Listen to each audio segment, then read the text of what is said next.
درانه کتونکو السلام علیکم. زه محمد سلمان همدرد د حق غږ پښتو چینل خبري لنډیز کې ستاسو قربا اوس تاسو پام را اړوم د مهمو خبرونو لنډیز. د کندهار سپین بولدک ولسوالۍ په لقمان کلي کې د حکومتي او پاکستاني ځواکونو تر نښتې وروسته د چمن دروازه د تګ راتګ لپاره تر نامعلومه مودې تړل شوې ده.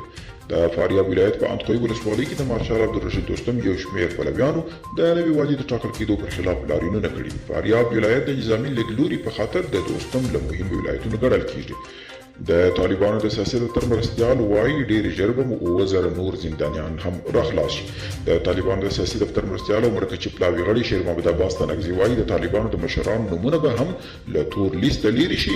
2 ورځې وړاندې د افغانستان د ملي امنیت سلاکار حمدالله محب بیا وویل تر هغو چې د سولې تړون ونه شي دوی زندانیان نه خلاصوي.